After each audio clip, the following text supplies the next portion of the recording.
Continuando então aqui a aula com o vídeo 2, agora falaremos sobre estações do ano e eclipses, também do ponto de vista da física. Vou tentar ser bem breve, porque isso a gente já discutiu também em outros momentos, né? Então, primeiro, a gente tem um movimento anual do Sol, que a gente conversou na aula passada. Então, o Sol, a cada dia, vai nascer num ponto diferente, próximo da região do leste, e vai se pôr em um ponto diferente, próximo da região do oeste, de tal forma que ele tem um limite que ele nasce mais para a direita, aqui mais próximo do sul, né? Tem um limite que ele nasce mais próximo da direita. E ele vai subir, ficar mais tempo visível. Então o dia claro vai ser mais longo do que a noite. E vai ter um dia que ele nasce mais para a esquerda aqui, que ele fica menos tempo visível, então o dia claro é bem curtinho e a noite é bem longa. Tá? Esses dois limites, da direita e da esquerda, vão definir os solstícios de verão e de inverno, né? Então, solstício de verão,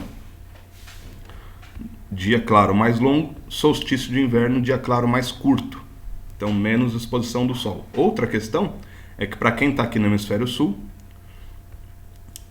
no dia claro mais curto, que é o início de inverno, solstício de inverno, o Sol também passa mais lateralmente, então ele não incide verticalmente sobre essa região e, portanto, é um dia que tende a ser mais frio, né? Já no solstício de dezembro, solstício de verão, são dias que, além de ter mais tempo de duração do dia claro, o Sol ainda passa mais aqui em cima, próximo do zênite, então incidindo com mais intensidade aqui na superfície dessa região. Aqui de novo, essa figura é do Rio Grande do Sul, a gente usou ela na outra aula também. Então lá você tem uma latitude de 30 graus, a inclinação aqui é de 30 graus, e essa marcação aqui saiu do lugar, era para ela estar aqui embaixo. E por algum motivo esses PowerPoints estão me sacaneando ultimamente. Bom, e aí você tem também os equinócios de primavera e outono, que são os dias e noites com igual duração, que é quando o Sol nasce exatamente no leste e se põe no oeste. Tá? Geralmente ali 20, 21 de março, 21, 22 de setembro. Então isso vai definir essa diferença entre os solstícios e equinócios. Bom, para o Sol sair de uma determinada posição, passar por todas as outras e voltar para aquela posição, ele leva 365 dias, 5 horas, 48 minutos e 46 segundos, que é um ano solar.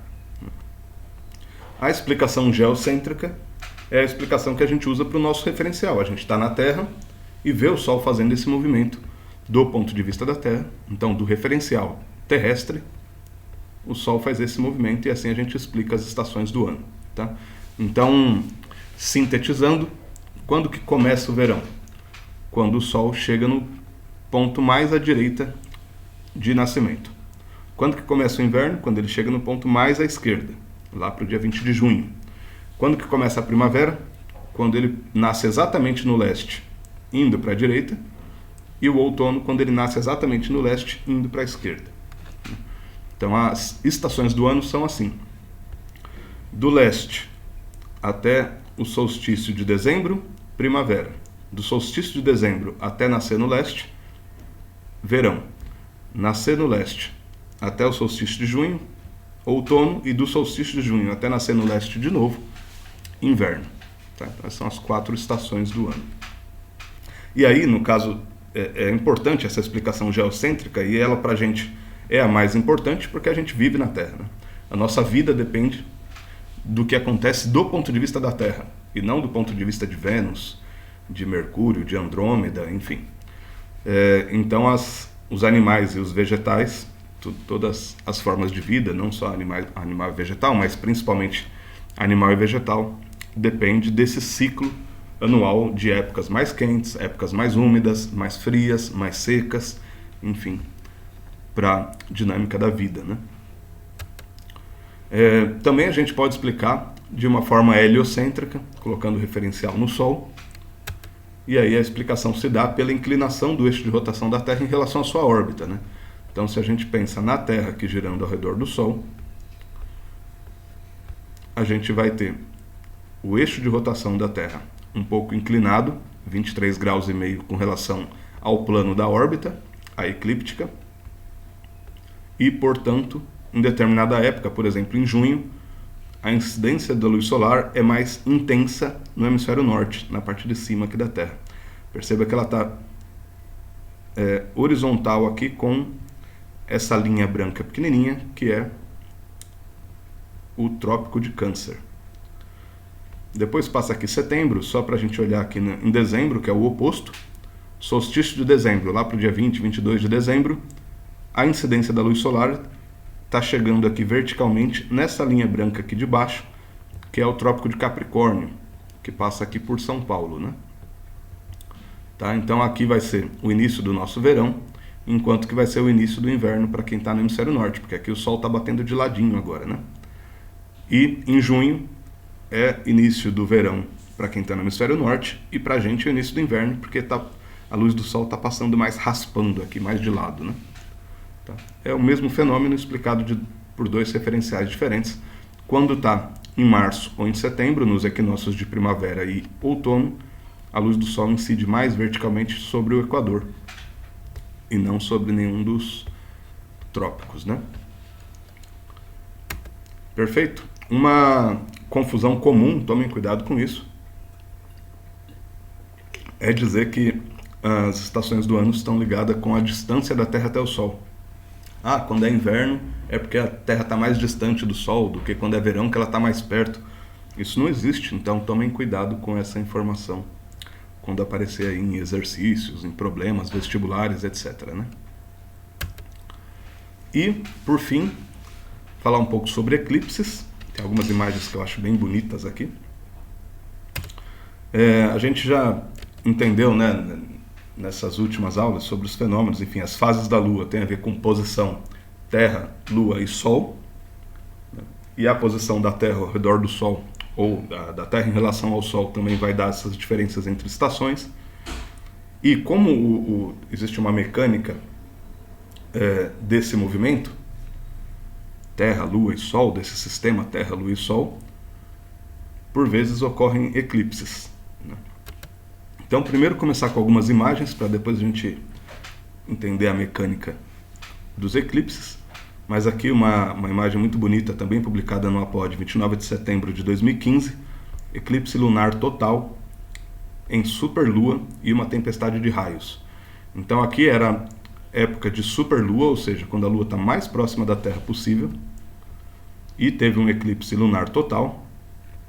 Para ter um eclipse lunar total precisa estar em lua cheia, né? E a superlua só ocorre em lua cheia, que é quando a gente vê a Lua inteira, né, iluminada, a parte iluminada inteira virada para a Terra. E aqui estava ocorrendo um eclipse, perceba as várias fotos. Então aqui começou o eclipse, ó. Aí a sombra da Terra foi aumentando na Lua, depois fica vermelho até pela refração na atmosfera também, que é outra questão. Depois o eclipse acabando aqui e volta a lua cheia, né? E no decorrer dessas fotografias estava ocorrendo também uma tempestade aqui no fundo desse mar aqui, bem bonito, né? Outra imagem, essa é uma das que eu acho mais bonitas também, que tem o título de A Sombra da Terra, 15 de dezembro de 2011, lá no APOD, que é também um retrato de um eclipse, mas aí com uma montagem, pegando vários pedaços do eclipse, como se fosse essa daqui, né? Pega uma foto aqui, pega outra, pega outra, pega outra, e aí junta elas, formando aqui a sombra da Terra, a sombra do nosso planeta, né? Então eu acho muito bonita também essa imagem, para a gente não ter dúvidas aí para essas aberrações que aparecem ultimamente com história de terra plana, enfim. Então essa também bastante bonita. Outra imagem muito bonita também, essa de 10 de junho de 2007, lá no APOD, olhando por detrás de uma Terra eclipsada. Aqui uma imagem de satélite, de uma sonda russa, né, a Mir 27. Essa sonda está orbitando a Terra, não sei se ainda está, né? Mas está ocorrendo um eclipse solar. E o que é o eclipse solar? A Lua entrando na frente do Sol com relação à Terra, né? Então ela tapa o Sol. Só que quem que consegue ver o eclipse solar? Quem está nessa região aqui de sombra da Lua, né? Então olha que bonito, o Sol está iluminando a Terra toda aqui, essa parte da Terra, mas aqui a Lua entrou na frente. Então nesse pedaço aqui do planeta está ocorrendo o eclipse solar. Então as pessoas que moram aqui, se é que tem algum continente aí que não dá para enxergar, mas as pessoas que moram aqui tiveram um eclipse solar nesse dia, né? Total, né? Porque fez a sombra totalmente aqui.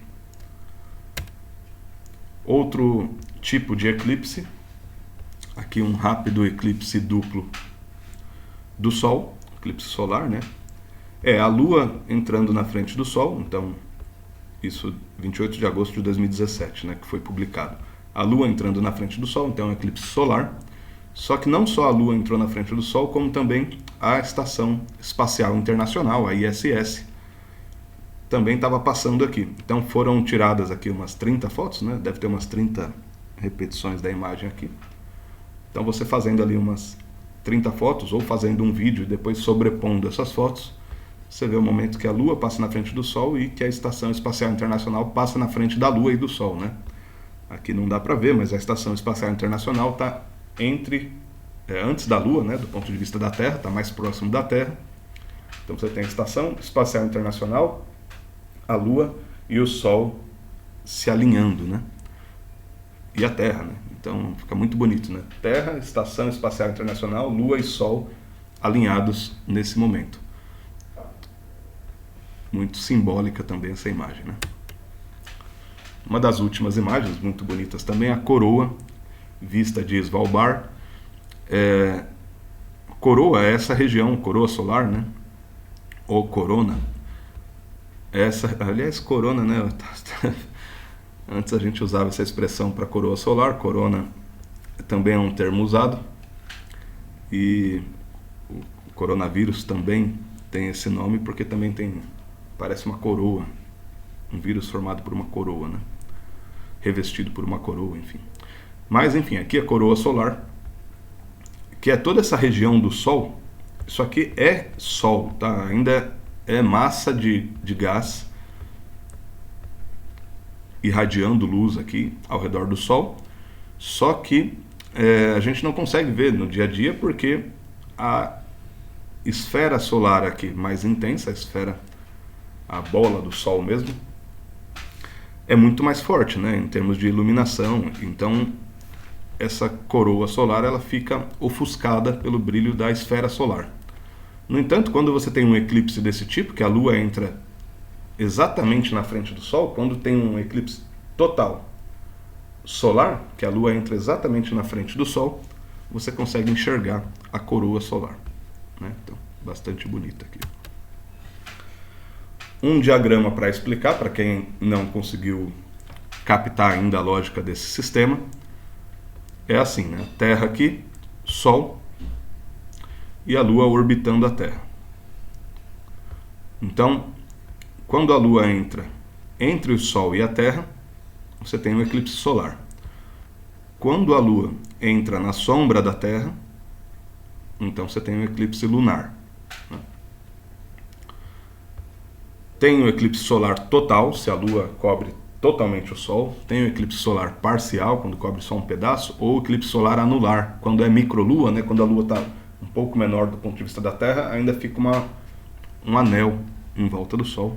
Eclipse solar anular. Tem eclipse lunar total também, quando a Lua entra totalmente na sombra da Terra. Eclipse lunar parcial ou penumbral, quando parte da sombra da Terra afeta a Lua, né? Aqui também, hoje a gente entende muito bem a esfericidade da Terra, o formato, enfim, daí, o movimento da Lua, a velocidade, a mecânica toda a dinâmica desse movimento. E aqui, por exemplo, em um eclipse de 2004, tá? Isso aqui publicado lá no APOD 27 de outubro de 2004, um eclipse lunar total, e aí a gente consegue projetar. Aqui, nesse ponto vermelho, é o centro do eclipse lunar total. Quem morava, enfim, nessa região em branco, via o eclipse lunar total inteiro acontecendo. Uns viam rapidinho, quem estava mais na borda, outros viam, por exemplo, aqui no Brasil, o eclipse lunar com mais tempo ocorrendo. Quem estava aqui nessa região em azul do planeta, nesse dia, pôde ver o eclipse no nascer da Lua, e aí parcial, ou no pôr da Lua, então parcial aqui nessa região. E quem morava aqui na Austrália, no Japão, por exemplo, grande parte aqui da China, Coreia, não viu eclipse nenhum esse dia, né? Justamente porque estava em oposição ao lado do planeta que estava vendo o eclipse, né? Por fim, também uma questão importantíssima: por que não ocorrem eclipses em todos os meses, eclipse solar e eclipse lunar, se pensarmos na explicação das fases da Lua? Então vou voltar aqui. Se a Lua, lembra lá da explicação das fases da Lua, que a Lua dá um giro aqui por volta de 28, 29 dias. Então, um mês. Se a Lua ficar girando aqui todo mês, por que não tem eclipse solar e eclipse lunar todo mês, né? Por que a Lua não tapa o Sol e a Terra não tapa a Lua todo mês, em Lua nova e Lua cheia, Lua nova e Lua cheia? A explicação está no quê? Porque a órbita da Lua forma um plano que é inclinado com relação à órbita da Terra, de translação, ou, se pensar na órbita do Sol, no modelo geocêntrico. Tem uma inclinação de 5 graus, 2. Então dá para entender assim: se o sistema fosse assim, se o plano da órbita da Lua fosse o mesmo plano da órbita da Terra, todo mês a Lua taparia o Sol e a Terra taparia a Lua. Só que não é assim que acontece. Na prática, o plano de órbita da Lua, o plano orbital da Lua, tem uma inclinação com relação ao plano orbital da Terra. Tá? Essa inclinação, então, Sol, Terra, Lua, só vai ocorrer quando tiver numa configuração em que os dois planos, em que a Lua passa exatamente aqui no plano da Terra em algum momento do seu giro, né? Então o que a gente observa é isso aqui, ó. Você tem em rosa a eclíptica, que é o plano orbital da Terra, e em verde o plano orbital da Lua, e essa diferença de 5 graus. Então, se a Lua estiver aqui, nessa posição, e o Sol está aqui, a Terra assim, você tem Lua cheia, né? Da Terra a gente vê toda a parte iluminada da Lua, Lua cheia. Se quando estiver aqui, dando a volta lá, daqui 3 meses, a Terra já transladou um pouco aqui ao redor do Sol, e aí você tiver a Lua cheia exatamente aqui no oposto, cruzando com a órbita da Terra, aí você pode ter um eclipse lunar, por exemplo, ou solar, tá? Então é uma configuração que depende de uma cinemática aqui, de um cálculo preciso, mas que é possível fazer, e aí a gente consegue prever. Daqui 2 anos e 3 meses vai ter um eclipse solar, daqui 2 anos e 4 meses um eclipse lunar, enfim. Calculando aqui, medindo a velocidade da Lua em sua órbita ao redor da Terra, medindo a velocidade da Terra ao redor do Sol, fazendo um MMC, lá, um mínimo múltiplo comum, você consegue calcular quando que vai ter um múltiplo comum que vai cruzar órbita da Terra, órbita da Lua e alinhamento Terra, Lua, Sol. Tem que ter essas 3 coisas, né?